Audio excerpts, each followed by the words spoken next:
तो राज्य सरकार को तो ये सोचना ही पड़ेगा कि सुप्रीम कोर्ट के आदेश को मानना है कि नहीं मानना। और वैसे तो हम समझ रहे हैं कि नीतीश जी जब लालू जी के साथ चले गए तो कोई कानून होता नहीं। भारतीय जनता पार्टी जब उनकी सहयोगी थी तो भारतीय जनता पार्टी के नेता डिक्की में बैठकर नीतीश कुमार जी को ड्राइविंग सीट देते थे। नीतीश कुमार जी की सरकार ही शराब माफिया चला रहे और बालू माफिया लालू जी को चला रहे हैं।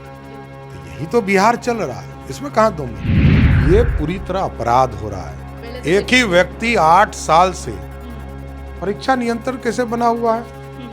ये मुख्यमंत्री का पद है कि जनता ने एक बार भेज दिया तो 8 साल 5 साल तक बैठेंगे। ये नीतीश कुमार जी पाप कर रहे हैं। अरे चाचा भतीजा पिताजी कोई चले जाए, कुढ़नी भारतीय जनता पार्टी जीतेगी, स्पष्ट रही। नमस्कार, आप न्यूज फोर्नेशन देख रहे हैं। मैं हूं आपके साथ वंदना। नगर निकाय चुनाव को लेकर बीजेपी पहले ही नीतीश कुमार को आगाह कर दिया था कि आप जल्दबाजी में फैसला करने जा रहे हैं, यह सरासर गलत है। हालांकि सुप्रीम कोर्ट के आदेश के बाद यह सही साबित हो गया। सवाल बहुत लंबा है, लेकिन हमारा सवाल नेता प्रतिपक्ष बिहार विधान परिषद के सम्राट चौधरी से है कि क्या नए उम्मीदवारों को मौका मिलेगा? देखिए, जो सुप्रीम कोर्ट के गाइडलाइन है उस पर तो काम करना ही पड़ेगा। सुप्रीम कोर्ट ने डेडिकेटेड कमीशन मानने से इनकार कर दिया, तो जब डेडिकेटेड कमीशन वो है ही नहीं तो उस रिपोर्ट को कैसे वैलिड मान सकते हैं? तो राज्य सरकार को तो ये सोचना ही पड़ेगा कि सुप्रीम कोर्ट के आदेश को मानना है कि नहीं मानना।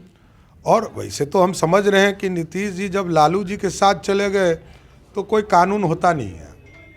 लालू जी या तेजस्वी कोई कानून से तो ऊपर हैं, इसलिए कहीं कोई एजेंडा ही नहीं है। मेरे हिसाब से नीतीश जी इसी के लिए कानून मानते ही नहीं हैं।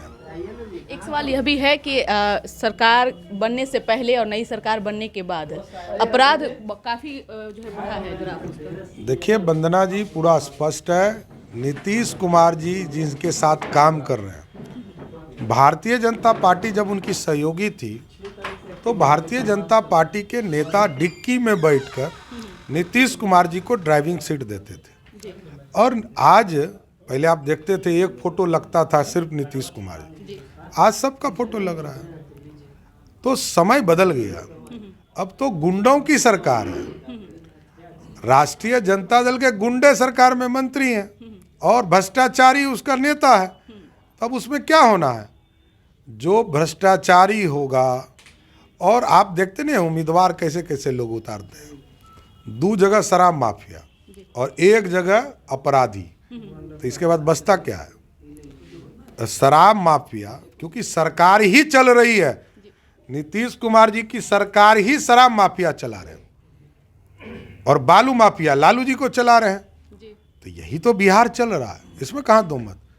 बिहार में नीतीश कुमार जी का राज ही शराब माफिया चला, और जब जब वो बोलते हैं कि कार्रवाई करेंगे तब तब उनका रेट दुगना हो जाता है। एक सवाल यह भी है कि आपने बीपीएससी को लेकर कहा कि जो उसके मेन पुरोधा हैं वो नालंदा डिस्ट्रिक्ट के हैं, तो क्या लगता है कि नीतीश कुमार जानबूझ करके? देखिए, एक व्यक्ति हैं अमरिंदर कुमार, और मैं आपको दिखाता हूँ, एविडेंस में रखता हूँ, ऐसे नहीं चलता हूँ। देखिए, एक ही आंसर, फाइनल आंसर और प्रोविजनल आंसर, दोनों फर्क कैसे हो सकता है? कौन ऐसा करने वाला व्यवस्था था भाई? और यदि आपने रिजल्ट बदला, ये आपको दिखाना पड़ेगा ना मार्क्स कहाँ से आए। ये पूरी तरह अपराध हो रहा है। एक ही व्यक्ति 8 साल से परीक्षा नियंत्रण कैसे बना हुआ है? ये मुख्यमंत्री का पद है कि जनता ने एक बार भेज दिया तो 8 साल 5 साल तक बैठेंगे। ये नीतीश कुमार जी पाप कर रहे हैं, नौजवानों के रोजगार के लिए पाप कर रहे हैं। ये अपराध है और इसके लिए जनता कभी माफ नहीं करेगी। एक सवाल कुढ़नी विधानसभा सीट को लेकर है। तेजस्वी यादव कुढ़नी में गए तो इमोशनल कार्ड खेल खेलें, आज चाचा भतीजा दोनों साथ में जा रहे हैं, क्या प्रभाव पड़ेगा? अरे चाचा भतीजा पिताजी कोई चले जाए, कुढ़नी भारतीय जनता पार्टी जीतेगी, स्पष्ट रहिए। राम का आशीर्वाद है वहाँ, राम के वंशज भी भाजपा का कमल खिलाने का काम करेंगे। बहुत बहुत शुक्रिया। तो आप सुन रहे थे क्या कुछ कहना था बिहार विधान परिषद के नेता प्रतिपक्ष सम्राट चौधरी का। इन्होंने साफ साफ कह दिया कि कुर्नी विधानसभा सीट पर बीजेपी की ही जीत होगी, चाहे वहां पे लोग लाख कोशिश कर ले, लाख हाथ पैर मान ले, किसी को कुछ हासिल होने वाला नहीं है। अब तो यह परिणाम आने के बाद ही पता चल पाएगा। इस पर बस इतना ही। बने रहिए न्यूज़ फाउंडेशन के साथ। अब तक हमारे चैनल को सब्सक्राइब नहीं किए तो कर लीजिए। धन्यवाद।